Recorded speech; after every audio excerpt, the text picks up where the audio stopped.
Alors, on va continuer dans ma collection de Blu-ray. J'ai encore beaucoup de films à vous présenter.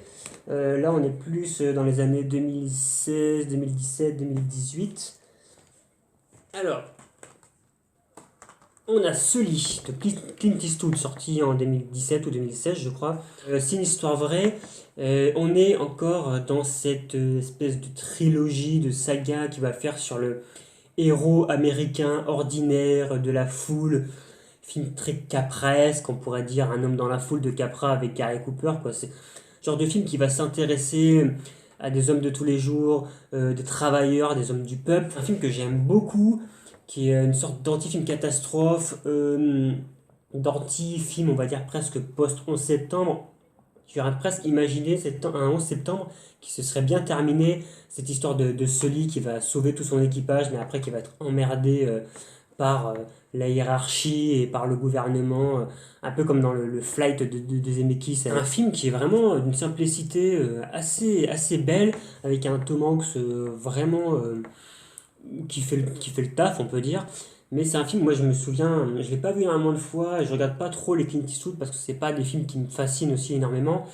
Mais American Sniper avait quelque chose de beaucoup plus impressionnant, beaucoup plus épique, beaucoup plus ambitieux, vraiment cette espèce de rentrer dans la vie de cet homme. C'était un film beaucoup plus long aussi. Il y avait quelque chose de beaucoup plus efficace, de beaucoup plus épuré, de beaucoup plus simple, qui était une sorte de, voilà, presque de coup de maître, mais d'une simplicité assez hallucinante d'un réalisateur de 90 ans qui a plus rien à prouver à personne. On ressent ça énormément dans le film, et j'aime beaucoup cette simplicité, cette efficacité.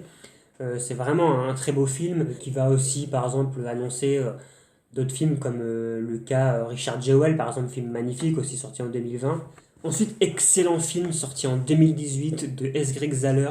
Vraiment, je pense que c'est un des réalisateurs qui va être le plus à suivre ces prochaines années. J'en avais déjà parlé sur le film Section 99 avec Vince Vaughn. Là, on retrouve Vince Vaughn, mais on a aussi Mel Gibson.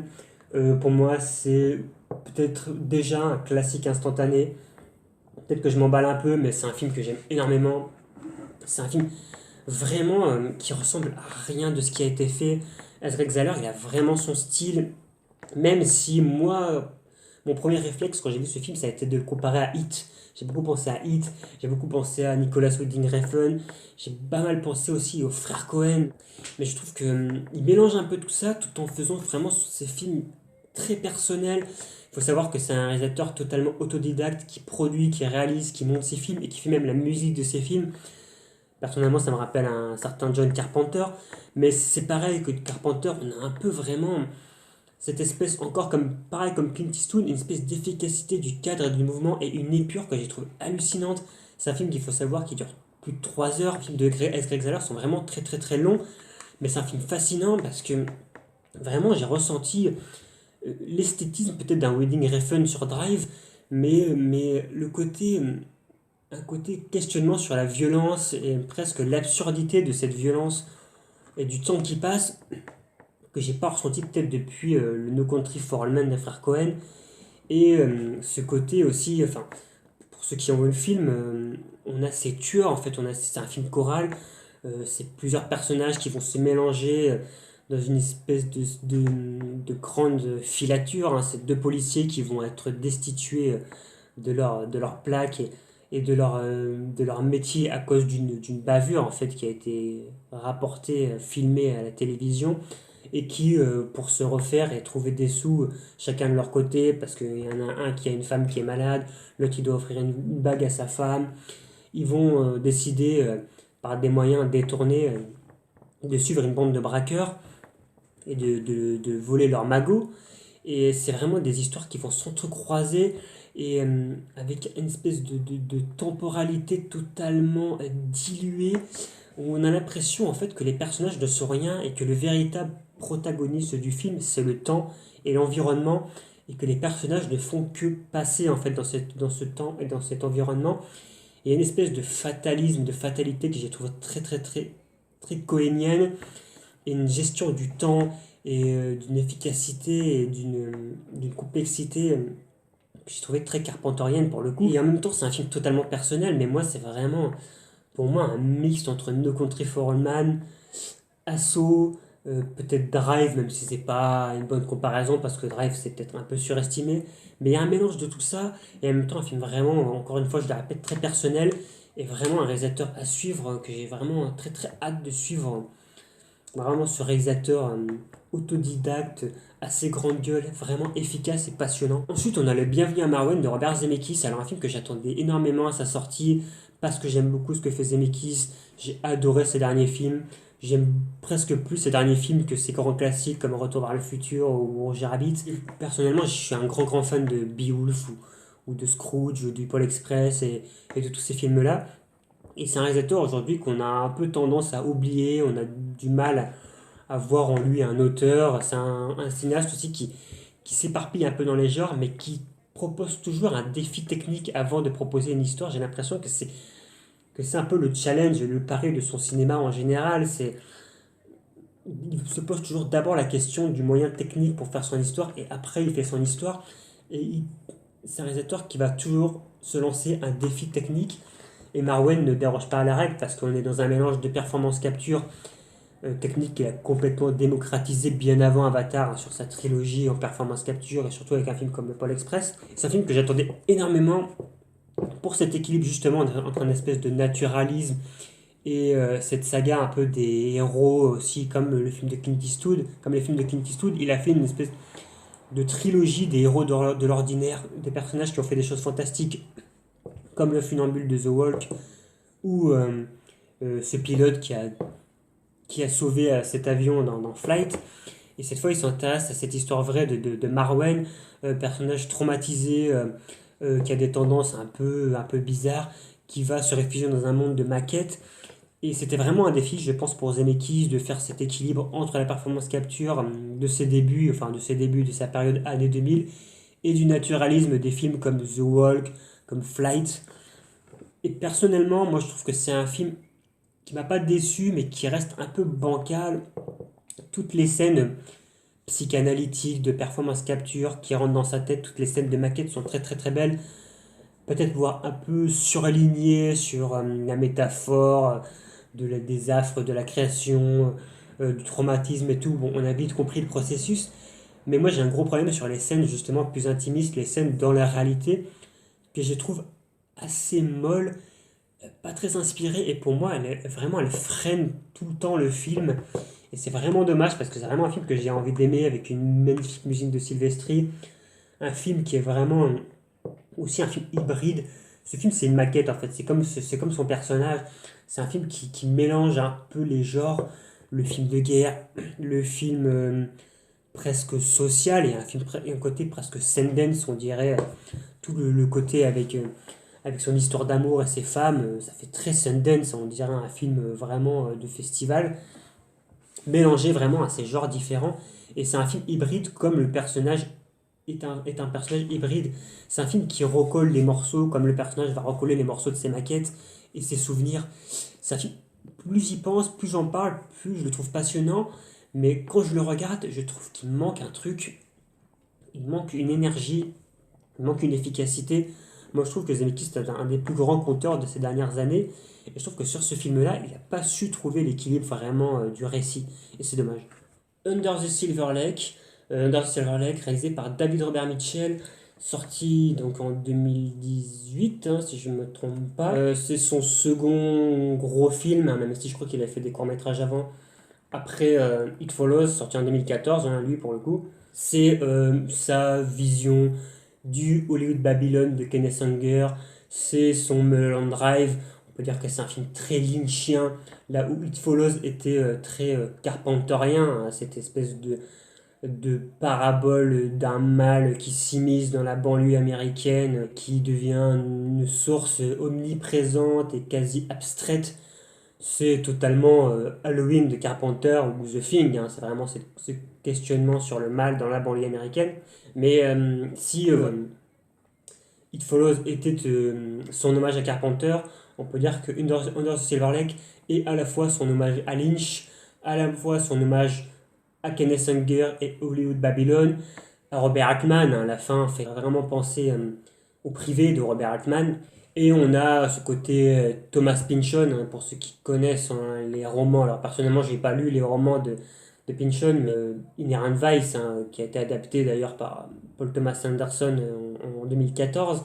Mais on est vraiment dans cette lignée-là, film qui reste vraiment un film à décoder, un film à énigme, un film labyrinthique, sur ce jeune qui va plonger dans une, dans un tourbillon de complots.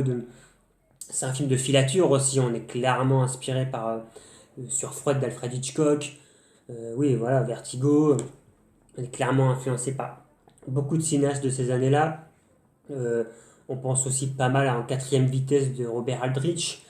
C'est un film que moi j'aime bien, mais j'ai personnellement un petit problème avec ce réalisateur David Robert Mitchell, que je trouve a tout de suite un peu été trop vite sanctifié par la critique, comme un nouveau Carpenter, comme un nouveau David Lynch, comme un nouveau Robert Altman, alors qu'il a fait que 2 films.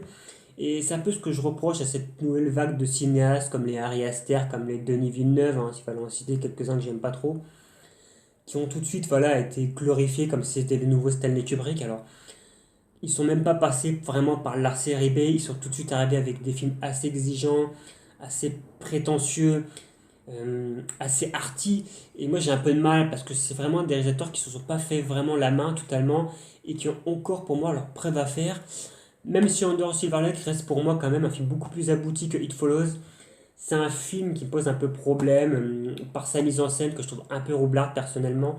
Mais c'est un film, je pense, qui a amené à devenir culte, même si ce mot culte ne veut plus rien dire aujourd'hui et est totalement galvaudé, hein, parce que culte, ça veut dire un film qui n'a pas marché à l'époque et qui est devenu culte par la suite. Et là, on peut vraiment quand même parler de phénomène quand il est sorti. Alors peut-être phénomène de niche, un phénomène de festival, mais phénomène quand même.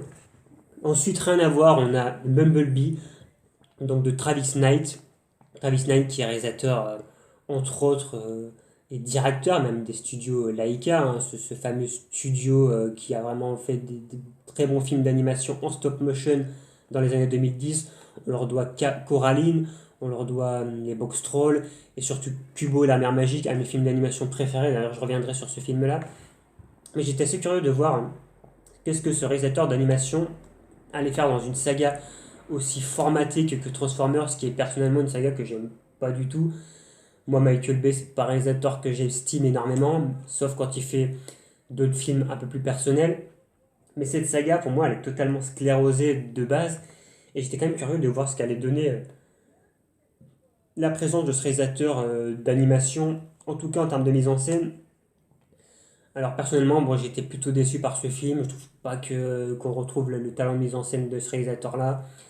On est vraiment dans la lignée des films un peu post-Amblin, post dans la mode des Stranger Things. Une gamine qui va rencontrer un extraterrestre et est poursuivie par des méchants scientifiques. On est dans cette lignée-là. Ça va pas plus loin malheureusement. Ça transcende pas du tout la saga, même si c'est peut-être un des meilleurs, parce que bon, la saga Transformers, c'est quand même très très moyen. Si vous aimez la saga Transformers, vous pouvez vraiment aimer ce film, mais moi j'ai vraiment rien vu d'exceptionnel, même pour un réalisateur assez intéressant. Pour moi, ça amène rien, et puis cette saga, pour moi, de toute façon, à la base, c'est quand même pas extraordinaire. Alors, magie du montage, hein, maintenant j'ai une veste, hein, qui est apparue, comme par magie. Et bon, il commence à faire un peu froid, donc je me suis mis une petite veste. Sans un bruit de John Krasinski et Emily Blunt, on peut dire que c'est un film d'équipe, hein, c'est un film pratiquement réalisé en couple.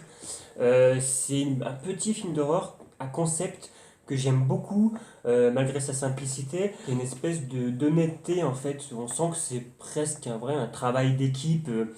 De John Krasinski et sa femme Emily Blunt qui sont en couple aussi bien à l'écran que derrière la caméra. C'est vraiment un film sans prétention avec un concept de ne pas mettre de bruit dans une histoire d'horreur, d'anticipation avec cette histoire de monstre ultra sensible au bruit et cette famille qui doit survivre à cette invasion horrifique. Krasinski a beaucoup vu de films d'horreur, ça se sent.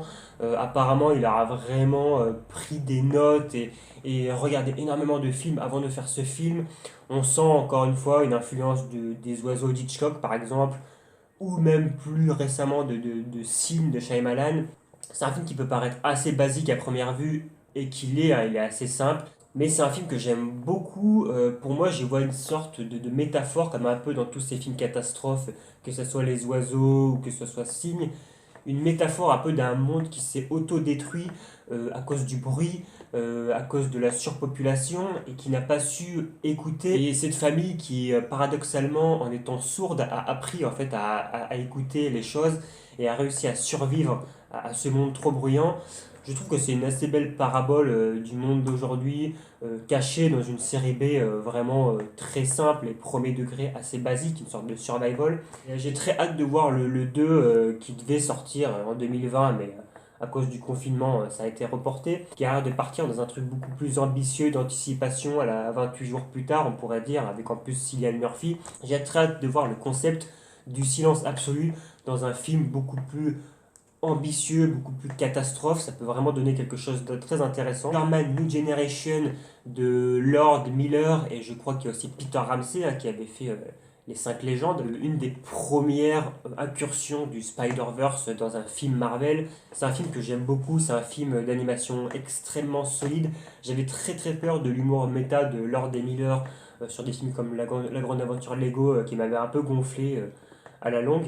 Mais ça a été une très bonne surprise. Je pense que l'équilibre Lord de Miller et Peter Ramsey, qui est peut-être un réalisateur plus classique, a fait vraiment des étincelles.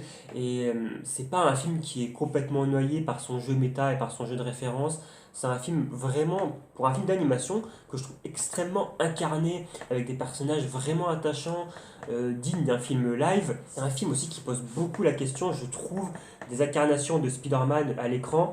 On a beaucoup reproché à ce film de ne pas avoir la fameuse morale, un grand pouvoir implique de grandes responsabilités, et d'avoir un peu trahi l'héritage de Spider-Man en ayant fait quelque chose de différent. Moi, je comprends pas vraiment cette critique parce que Spider-Man a été adapté énormément de fois à l'écran. On a la version de Mark Webb avec Andrew Garfield, on a la version plus récente du MCU, du Marvel Cinematic Universe, comme Spider-Man Homecoming. Et c'est des films qui répètent des choses qu'on a déjà entendues, qui refont des scènes comme la scène de l'oncle Ben, qu'on a déjà vu 100 fois. Donc je trouve pas ça très intéressant et je trouve que donner une nouvelle morale à Spider-Man, qui est cette fois différente, hein. On n'est plus dans un grand pouvoir impliqué de grandes responsabilités, mais dans tout le monde peut être Spider-Man. Je trouve ça assez bénéfique et pour moi ça rafraîchit un peu le mythe de Spider-Man. Tout ce jeu méta, tout ce jeu de référence, tous ces clones de Spider-Man, ces différentes incarnations, est pour moi une espèce de questionnement sur comment réinventer Spider-Man. On sent que Lord et Miller se sont un peu débridés, se sont un peu libérés des conventions qu'avait un peu imposées Disney, parce qu'il faut savoir que Des Miller devait à la base faire le solo de Star Wars, le spin-off sur Solo, Han Solo, pour Disney en fait. Et apparemment ils se sont totalement embrouillés, un peu comme Edgar Wright sur Ant-Man. Et du coup, je trouve qu'il en découle de ce film une certaine liberté, un certain ton un peu plus, on va dire, anarchiste, entre guillemets, de deux réalisateurs voilà, qui ne voulaient pas inclure leur film dans une saga. De toute façon, il aurait été impossible de faire un film comme le Spider-Verse, d'inclure le Spider-Verse dans un film à la Avengers, dans un Spider-Man live, tellement c'est l'univers très méta en fait de Lord et Miller. Je trouve qu'il y a vraiment une liberté de ton, une énergie, un jeu de référence bourré de clins d'œil pour les fans de Spider-Man, en plus dédié à Steve Ditko et Stan Lee. Je trouve que c'est un assez bel hommage. Stan Lee est mort quelques mois après, et Steve Ditko est mort aussi pratiquement au même moment. J'aime beaucoup moi ce Baroud d'honneur, ce petit film de mercenaires, un film d'animation très solide, vraiment qui fonctionne aussi bien sur le rythme que émotionnellement, que par rapport au personnage, par rapport à la musique, par rapport à la distance un peu métatextuelle. C'est un film vraiment que je recommande. Un autre film d'animation qui m'avait beaucoup marqué en 2018, c'est L'île aux chiens de Wes Anderson. Alors je suis pas un très grand fan de Wes Anderson, mais je dois avouer que depuis The Grand Budapest Hotel, il m'a un peu rattrapé, un peu ramené dans son univers, et j'arrive un peu plus à m'intéresser à ces films. Je trouve que la symétrie qu'on a dans tous les films de Wes Anderson, là pour le coup, fonctionne vraiment bien parce qu'elle fait écho un tout petit peu, hein, toute proportion gardée, on va dire, à la symétrie, au souci du détail de la mise en scène d'un Kurosawa. Et le film est clairement un hommage au cinéma japonais, à tout un pan du cinéma japonais, que ce soit aux 7 samouraïs, on a carrément la BO des 7 samouraïs, mais ces chiens font penser aussi à des samouraïs. C'est à la fois Un hommage au cinéma japonais, un film d'anticipation, un film de rébellion, de guerre, un vrai film de science-fiction avec une pandémie presque qui pourrait rappeler le coronavirus. C'est un film très riche avec un score d'Alexandre Desplat que j'aime beaucoup, moi que j'aime beaucoup même écouter à côté du film. Vraiment une stop motion au taquet, bourré de détails. C'est pour moi peut-être son meilleur film d'animation. Personnellement, je le préfère même à Mr. Fox. C'est un très très bon film, je me lasse pas de le revoir. Et c'est un peu le film qui m'a réconcilié avec ce réalisateur, Wes Anderson. Encore un autre film d'animation, décidément 2018 était très riche en films d'animation. C'est un film que j'adore, c'est Les Indestructibles 2. Pour moi, c'est une excellente suite, peut-être même une des meilleures suites de Pixar depuis Toy Story 2. J'ai énormément de choses à dire sur ce film. Il faudrait peut-être que je fasse une vidéo juste pour ce film, parce que j'ai une théorie sur un personnage bien précis dans le film par rapport à Walt Disney, par rapport à l'héritage de Walt Disney. Il faut savoir que Brad Bird est un vieux de la vieille des studios Disney et que c'est un homme qui est vraiment respectueux du côté artisanal, du côté explorateur des premiers films de Walt Disney. C'est un mec qui traînait dans les studios à l'époque et qui a rencontré les Nine Old Men, qui a vraiment une vision pas réac, pas conservatrice, mais anachronique du Disney d'autrefois, et qui nous livre vraiment un film de super-héros que je trouve extrêmement solide, d'une fluidité dans l'action, là où les bouillies de Marvel deviennent de plus en plus illisibles, où les cliffhangers se passent toujours dans les mêmes endroits, on a l'impression que c'est toujours les mêmes orages numériques qui sortent de l'espace et qui va détruire New York. Pour moi, la scène de Elastic Girl qui sauve le train, c'est vraiment pour moi presque un hommage à la scène de Spider-Man 2, du métro aérien dans Spider-Man 2. Presque à la fois aussi un excellent film féministe où les rôles s'inversent. Cette fois, c'est Elastic Girl qui part au travail, qui part faire le job, là où Monsieur Indestructible doit garder les enfants. Un jeu d'inversion que j'aime énormément et qui joue un peu sur les codes du premier film. On a beaucoup aussi reproché à ce film de commencer directement après le premier film, là où on avait laissé les personnages dans le premier film, et le fait que les personnages n'aient pas grandi, parce qu'il faut savoir qu'entre les Indestructibles 1 et 2, il y a au moins 15 ans, le 2 est sorti beaucoup plus tard. C'est pertinent avec la logique de Brad Bird, parce que Brad Bird est un réalisateur et producteur qui a participé à pas mal d'épisodes des Simpsons. Un peu cette logique de famille en fait, qui grandit pas. En fait, les Indestructibles ne grandissent pas, il reste toujours les mêmes personnages. Jack est toujours un bébé. C'est un peu comme dans les Simpsons en fait. Les Simpsons n'ont jamais grandi en 30 ans d'existence. Et j'aime beaucoup en fait cette vision des choses, peut-être un peu cliché, mais voilà, une vision où les personnages ne vont pas forcément changer et les choses ne vont pas forcément évoluer, mais assez logique parce qu'en fait les pouvoirs de ces personnages sont liés au comportement et aux caractéristiques de ces personnages. Violette, par exemple, c'est la fille qui est mal dans sa peau, l'adolescente mal dans sa peau, donc forcément elle est invisible. Flèche, c'est le gamin hyperactif, donc il va être hyper rapide. Monsieur Indestructible, c'est l'homme fort de la famille, c'est le patriarche, donc il a la super force. Elastigirl va devoir un peu s'adapter à tout le monde, donc elle est élastique, on va dire qu'elle a une certaine forme d'élasticité qui fait qu'elle peut être partout en même temps. Jack, moi ce que j'aime beaucoup dans Jack, c'est que c'est un personnage de bébé qui a des pouvoirs quasi illimités, qui est presque un dieu. Et je trouve qu'il y a une espèce de logique à la Watchmen en fait. Parce que ce personnage, s'il était adulte, s'il avait grandi dans le film dans Les Indestructibles 2, avec les pouvoirs qu'il aurait, il n'y aurait même plus d'intrigue, il n'y aurait qu'à claquer du doigt et l'intrigue serait finie, il a tous les pouvoirs du monde. Le fait qu'il soit un bébé et qu'il ne soit pas conscient de sa propre force et de sa propre puissance et de ses pouvoirs quasi infinis, en fait un personnage presque à la Docteur Manhattan dans Watchmen, un personnage qui est quasiment un dieu, mais qui n'a même plus conscience d'être un dieu et qui est au-dessus de l'humanité, donc il n'a pas forcément se servir de ses pouvoirs pour détruire l'humanité, là où il pourrait le faire aussi d'un claquement de doigts. Donc j'aime beaucoup en fait cette approche de personnage très archétypal, avec des pouvoirs qui les définissent totalement. J'aime beaucoup cette mise en scène, j'aime beaucoup aussi ce questionnement sur l'industrie du divertissement et les films de super-héros en général. Je trouve que c'est un film qui pose beaucoup de questions sur l'héritage du super-héros, du divertissement et de Walt Disney, comme le fait souvent Brad Bird et comme il l'a déjà fait avec Tomorrowland. Une animation vraiment exceptionnelle. Je pense que je vais faire une petite critique sur ce film, sur une théorie que j'ai en particulier, parce que c'est vraiment un film qui tient énormément à cœur. Encore un autre film d'animation de 2018, c'est Mirai, ma petite sœur, donc le troisième volet de ce que j'appelle sa trilogie de la famille de Mamoru Hosoda, après Les Enfants Loups et Le Garçon et la Bête. C'est peut-être pour moi mon préféré, c'est peut-être le plus beau, C'est vraiment un questionnement sur la famille et sur comment devenir le grand frère quand un nouvel être apparaît dans la famille, en l'occurrence une petite sœur.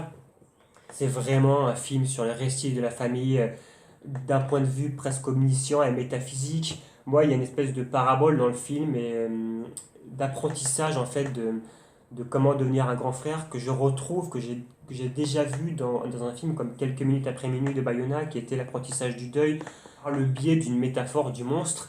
Et là, on est métaphore de la famille, de l'arbre généalogique, du temps qui passe, du futur, du passé. C'est un film de voyage dans le temps à travers les racines de la famille, à travers les ancêtres.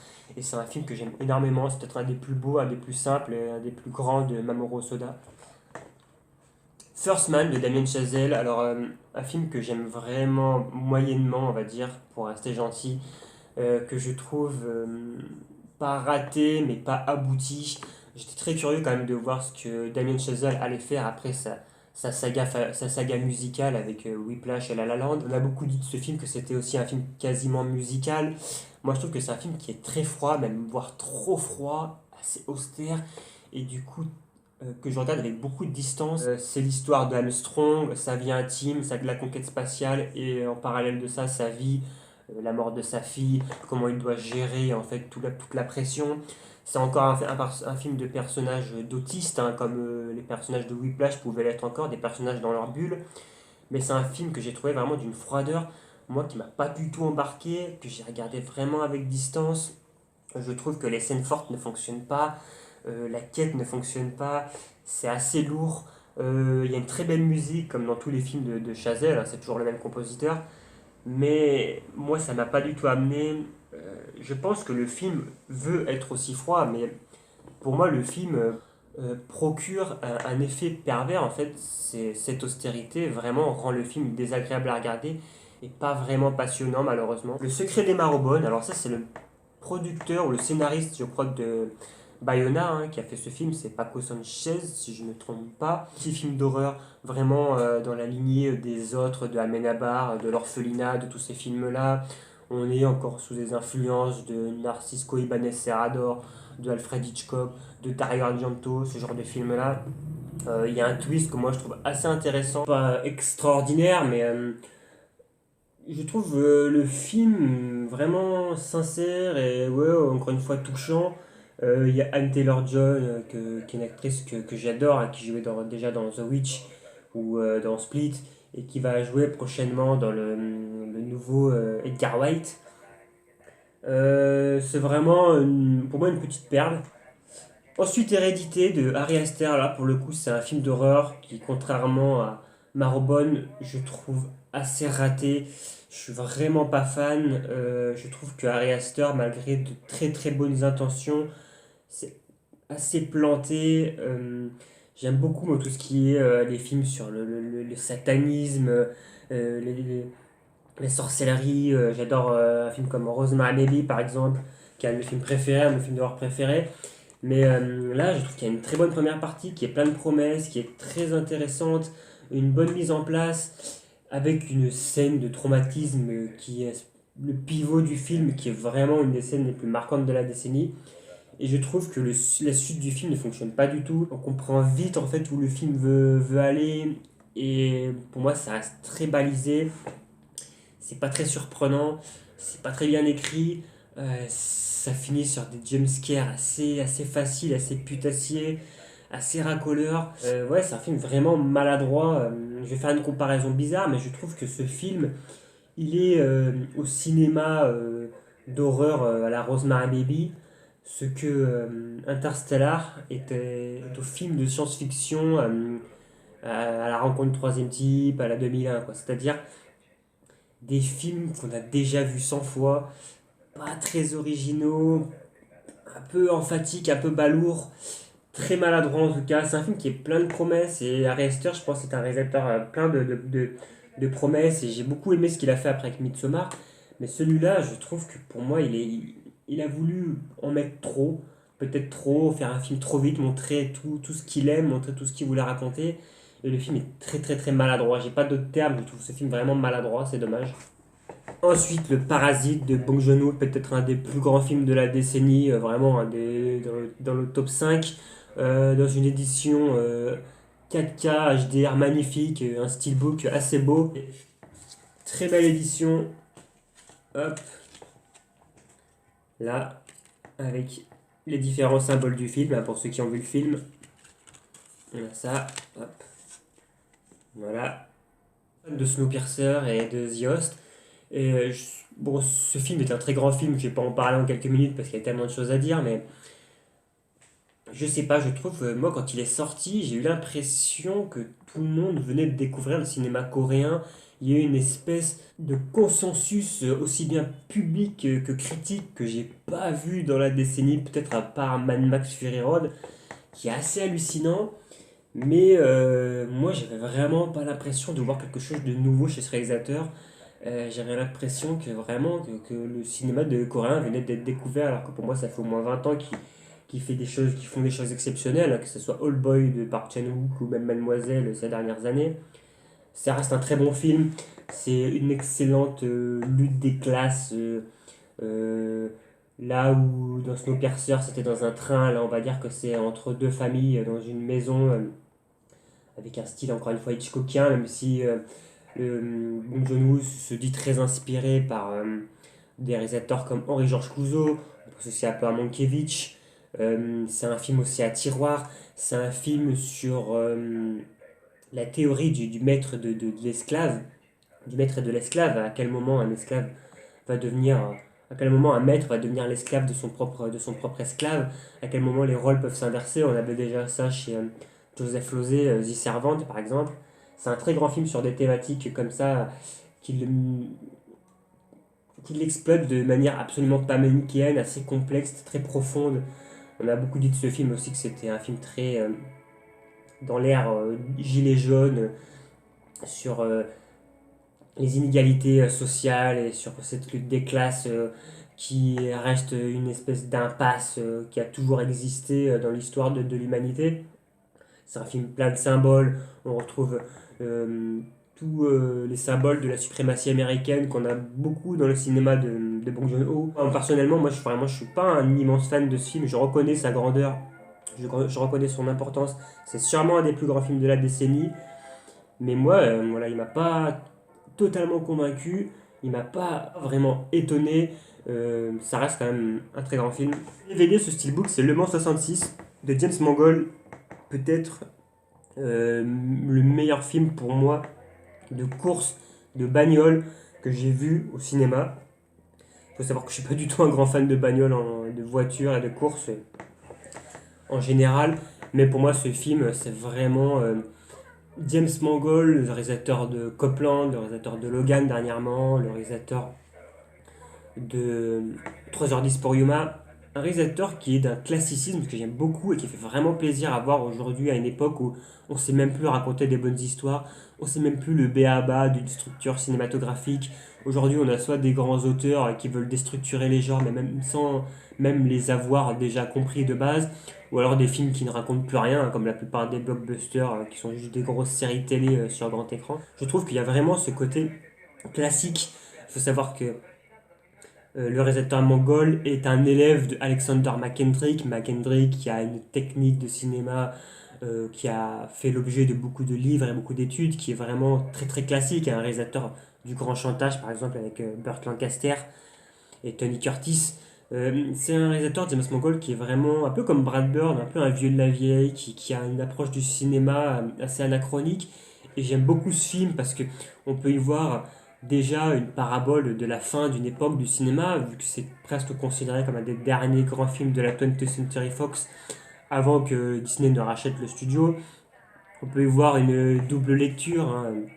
Ces deux cow-boys, hein, c'est cette espèce de mythonymie en fait. On a deux cow-boys qui portent souvent des chapeaux parce que c'est un véritable western déguisé en un film de course, mais Matt Damon et Christian Bale qui sont deux cow-boys, deux mercenaires qui vont se retrouver dans cette espèce de course à l'industrie automobile et de compétition.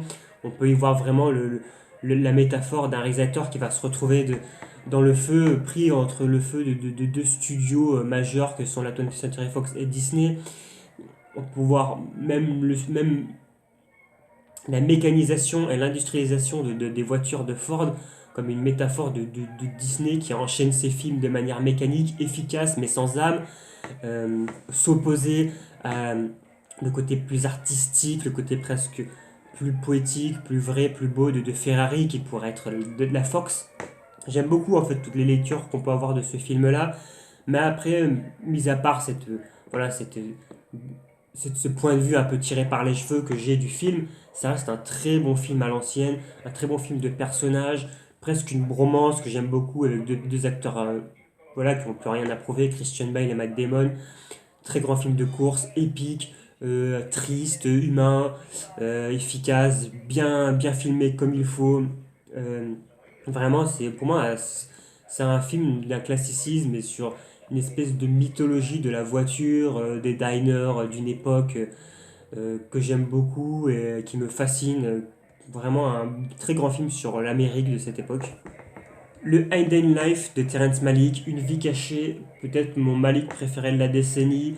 Moi j'avais un peu perdu Malick ces dernières années. J'avais beaucoup aimé Tree of Life, ce grand film métaphysique sur le temps, sur l'espace. Mais j'avais un peu perdu le réalisateur sur ses dernières expérimentations, que ce soit Song to Song, Knight of Cup ou À la merveille.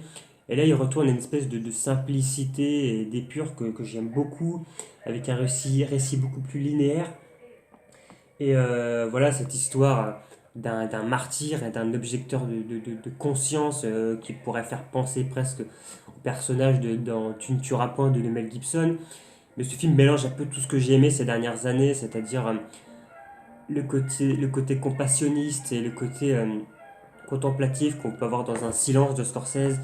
Comment la foi peut être quelque chose de à la fois magnifique, qui peut faire extrêmement souffrir un homme. euh, qui peut le faire douter, qui peut le faire tomber, mais un personnage qui va rester tout le temps droit dans ses convictions. J'aime beaucoup comme le naturalisme et l'intimisme de ce film va rentrer complètement dans la tête de ces personnages. Et je sais pas, quand j'ai vu ce film, malgré qu'il soit très long, malgré qu'il ressemble un peu à tout ce que Malik a fait avant, j'ai eu l'impression, en fait, tout bêtement, je me suis dit, mais on a quand même je suis contemporain d'un grand réalisateur qui est Malik, et j'ai pas envie de pinailler sur ce film, j'ai pas envie de pinailler sur la beauté et la sincérité de ce film. Euh, pour moi, Terrence Malick reste un réalisateur qui croit profondément en Dieu et qui est à la fois total aussi en cinéma. Et ça se ressent totalement. Il fait ses films, il s'en fout si ça plaît pas. Il est dans sa bulle en fait, Malick. Il raconte des choses voilà, qui le parlent. Et moi j'adore comme il filme les campagnes, comme il filme les paysans, comme il filme ses couples, comme il filme ses enfants. Filmé comme des souvenirs. C'est toujours très déstructuré. On a l'impression d'avoir toujours des bribes de souvenirs. Mais j'aime beaucoup ce qu'il fait. J'ai l'impression un peu de voir L'Arbre au sabot, hein, ce film des années 70, ce genre de film-là. Et voilà, c'est un film que je trouve, voilà, ce parcours très christique d'un martyr moderne qui va être rattrapé par l'histoire, de ces petits paysans, de ces petites personnes qui vont être écrasées par l'histoire et qui vont trouver comme seule manière d'exister dans cette histoire qui les dépasse et qui les écrase au milieu de ces montagnes géantes et gigantesques. La seule manière d'exister et d'avoir leur place un peu dans l'histoire sans, sans être pour autant égoïste ou orgueilleux, mais une manière d'exister et d'avoir accompli quelque chose en fait. Je pense que c'est juste des personnages qui veulent rester dans leurs convictions et qui n'ont que ça en fait, qui n'ont que ça à défendre. Alors là c'était en 2019. Bien que j'avais pas du tout aimé Get Out, je trouve que celui-là est beaucoup plus efficace, sorte de body snatchers, très inspiré par Spielberg, par la quatrième dimension. La quatrième dimension d'ailleurs, Jordan Peele en fera sa propre version en série télé un peu plus tard. J'aime beaucoup cette histoire de doppelganger, de double derrière, sous le monde, caché sous le monde, caché par le gouvernement. Alors en plus, ce que j'aime beaucoup, c'est que c'est un remake de mon épisode préféré de la quatrième dimension, de la vieille série de Rod Sterling, qui était, je crois, Derrière le miroir, ou je sais plus comment s'appelait cet épisode, avec l'épisode de Doppelganger avec l'actrice de Vera Miles, qui était mon épisode préféré, et c'est un remake de cet épisode-là. Donc c'est vraiment un bien meilleur film de Jordan Peele que Get Out, que je trouvais un peu, un peu balourd et un peu surligné. Le Ad Astra de James Gray, alors soit on aime, soit on déteste. Moi j'ai pas trop envie de dire ça parce que ça veut rien dire. Mais moi, c'est un film que j'ai trouvé assez intéressant, très proche d'un Lost City of Z en fait, hein, vraiment un film assez coincé, hein. James Gray, c'est toujours des épopées un peu frustrantes qui vont jamais jusqu'au bout de leur concept, que ce soit dans ses films de gangsters ou dans ses films de science-fiction. Cette fois, c'est vraiment comme le Lost City of Z, un remake déguisé de Apocalypse Now, hein, ce personnage qui doit chercher un autre personnage à travers l'espace.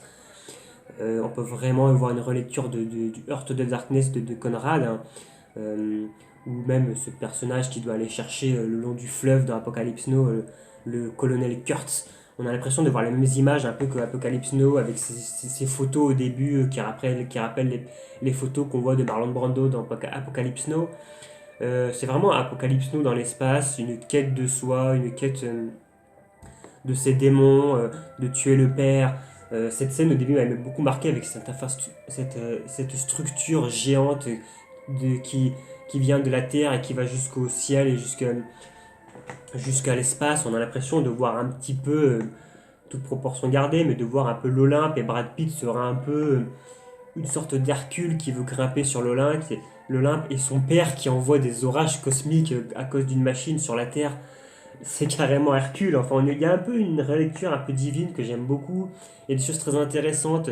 La scène de l'attaque de la Lune avec les voitures sur la Lune. C'est, voilà, il faut toujours qu'ils cassent une course-poursuite un peu à la French Connection, une course-poursuite un peu métaphorique. On avait déjà ça dans La Nuit nous appartient. On voit un peu ces différentes influences, que ce soit de Coppola, que ce soit de Friedkin, que ce soit de ces grands auteurs que James Gray admire. Voilà, évidemment qu'il est totalement écrasé, comme toujours, par ces auteurs-là, qui fait des films un peu jamais totalement aboutis. C'est un grand film malade, c'est pas un très bon film. Même si je trouve que c'est un film qui est intéressant parce qu'il montre ce côté un peu froid de Brad Pitt qu'il a vraiment dans la vie de tous les jours. Brad Pitt est un personnage, un acteur assez froid dans la vraie vie parce qu'il a cette maladie qui fait qu'il ne reconnaît pas forcément les visages des gens. Donc il a cette image un peu de quelqu'un de très hautain dans la vie publique et dans la vie du star system. Et on retrouve ça, un peu ce questionnement sur la solitude que j'aime bien. C'est pas du tout un film parfait, mais je trouve qu'il est totalement dans les thématiques de ce réalisateur James Gray. Un film, voilà, un film un peu maudit, un peu malade, mais que je trouve assez fascinant. La favorite de Yorgos Lanthimos qui avait fait The Lobster, qui avait fait Mise à mort du cerf sacré. J'avais pas du tout aimé ces films-là. Réalisateur de l'absurde, assez inégal, je trouve, qui pour moi raconte pas vraiment grand-chose. Et là, j'ai trouvé ce film très intéressant parce que comment ce réalisateur de l'absurde va se retrouver dans un film à Oscar, dans un film un peu à message, un peu féministe, un film un peu à texte, à thèse. Comment il va le déstructurer et en faire une espèce de film de cauchemardesque avec des personnages assez horribles. On a des scènes qu'on dirait sorties d'un film de Buñuel. C'est un film assez intéressant et un des meilleurs films peut-être post-féministes des années 2010, avec peut-être le L de Verhoeven ou des films comme ça, où on questionne un peu les limites du féminisme et ce film qui pourrait être vraiment un pamphlet féministe un peu chiant, un peu cliché, un peu moralisateur, finalement va transformer en une espèce de cauchemar où finalement les femmes qui un peu sont dirigées par des hommes vont être pires que les hommes en fait. Cette espèce de trio de femmes est bien pire que les hommes qui, en toile de fond, vont faire la guerre à côté. Elles se font leur petite guéguerre, mais elles sont pires que le pire des hommes qui font la guerre. Ce sont de véritables monstres euh, de, d'hypocrisie, de sournoiserie. Enfin, c'est vraiment un film de monstre assez intéressant et où la touche absurde de Lantimos apporte vraiment quelque chose d'assez cauchemardesque et assez obsédant. Un film que j'aime beaucoup, qui a été très bonne surprise, alors que j'aime pas trop ce réalisateur. Le Gemini Man, alors là, bon, il y a beaucoup de débats sur Ang Lee, il faudrait que j'en parle plus lentement, mais moi j'aime beaucoup Ang Lee. Et je trouve que ce film, ok, c'est une série B, ok, le scénario, c'est pas possible, c'est du Brockheimer, période high concept à la Jean-Claude Van Damme des années 90. Mais derrière, on a un grand auteur qui a vraiment quelque chose à raconter avec ses images, qui nous fait un film de mercenaires, qui nous fait un film très symbolique sur le renouvellement du cinéma. Peut-être voir la critique de nos ciné sur ce film qui en parle très très très bien. Mais oui, c'est pareil, cette introduction qui fait penser à l'arrivée du train en gare de la Ciotat des Frères Lumière, raconte vraiment quelque chose de ces images. On a un duel symbolique, jeune, vieux, très intéressant, avec un espèce de parcours initiatique entre les trois personnages qui vont d'abord s'explorer avec cette scène de moto, une clarté absolue en HFR qui est magnifique, où tous les masques vont tomber. On a après cette scène dans la crypte qui est magnifique, qui est aussi très symbolique. La partie de fin avec cet autre clone, et, une partie de destruction assez intéressante.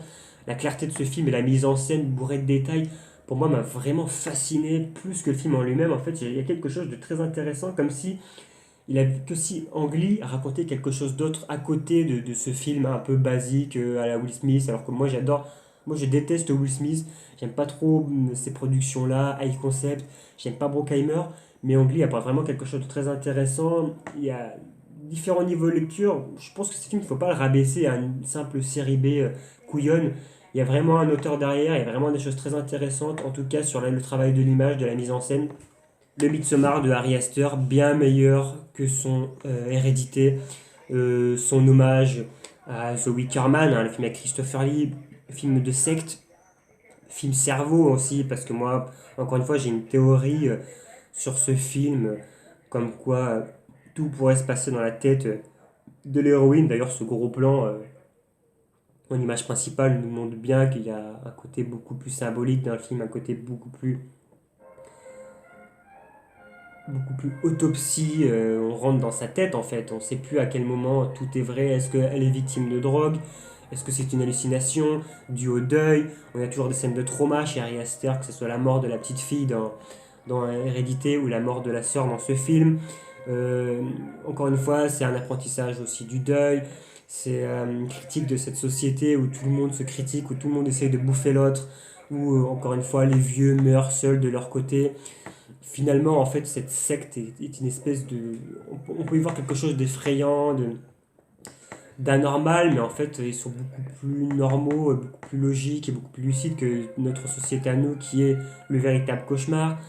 On a toute une métaphore voilà, du lâcher prise, des choses très intéressantes. Moi, je trouve que ça fait beaucoup plus ambigu que Hérédité. Là où Hérédité nous expliquait tous les mécanismes et finalement tout était un peu surligné, là on a vraiment un doute qui subsiste pendant tout le film et qui rend le film vraiment effrayant.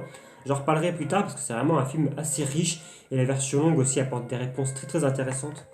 Le Scary Stories, réalisé par Overdal, qui avait fait Trollhunter, je crois, au début des années 2010, fun footage movie avec des trolls, et produit par Guillermo del Toro, donc on a vraiment la touche del Toro, les monstres de del Toro. C'est tiré d'une série d'histoires, je ne sais plus comment s'appelle cette série d'histoires, très connue, de petites histoires horrifiques, très effrayantes pour les enfants. C'est un univers assez bien construit qui se passe en 1968. On est en pleine parano de la guerre du Vietnam, du racisme, des luttes de classe. On a en toile de fond la nuit des morts vivants, on a la nuit d'Halloween, on a beaucoup de choses sur l'Americana. C'est un film intéressant qui n'est pas exceptionnel, mais moi je trouve assez bien foutu, qui pourra faire penser à du Joe Dante, à ces films-là.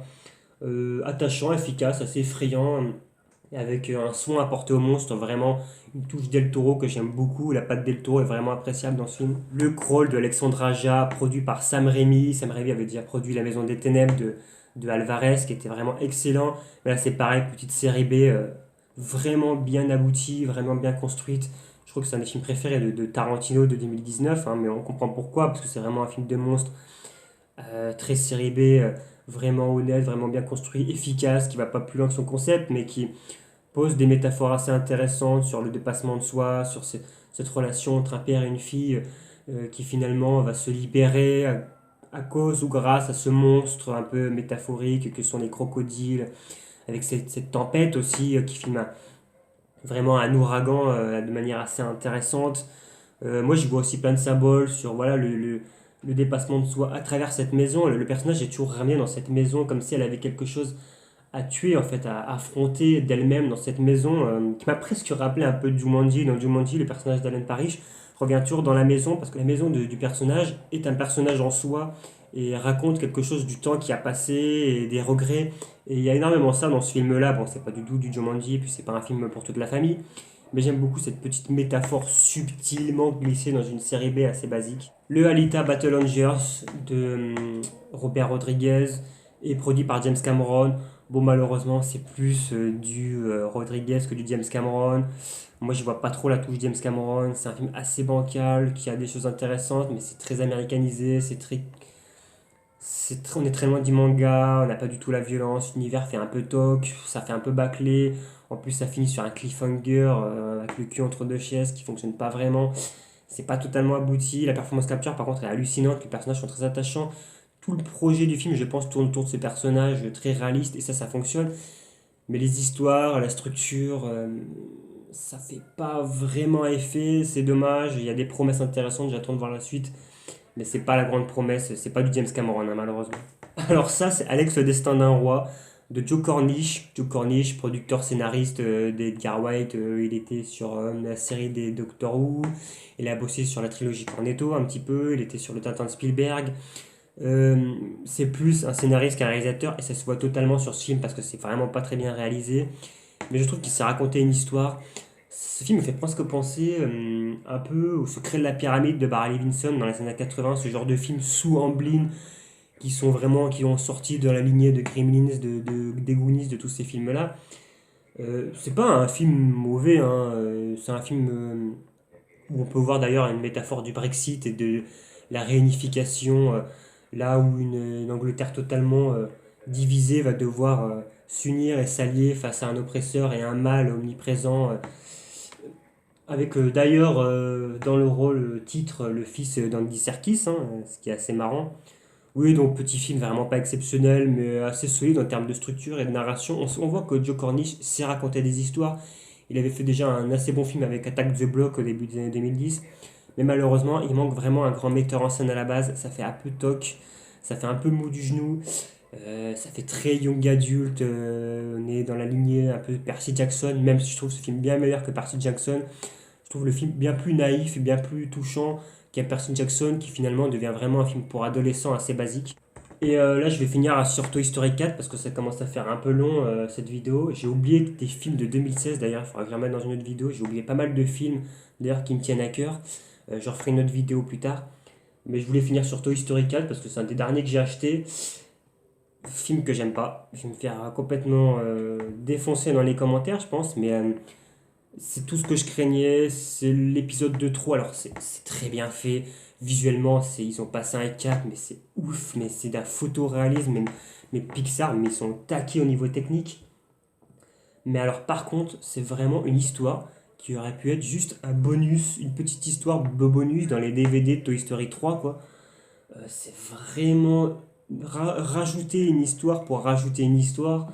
L'arc d'un narratif de Woody, pour moi, est pas du tout cohérent avec le reste de la saga. Je vais spoiler, mais il doit abandonner l'enfant pour rejoindre Bo, la bergère qui revient en mode un peu féministe guerrière, hein, qui sert un peu à rien, je suis désolé de dire ça, hein. Mais pour moi, c'est totalement en désaccord avec tout le reste de la saga. On nous a inculqué les valeurs d'avoir un enfant, d'être l'amour d'un enfant, tout ça, pour finalement l'abandonner. On a vraiment l'impression qu'il savait vraiment pas comment finir ce film.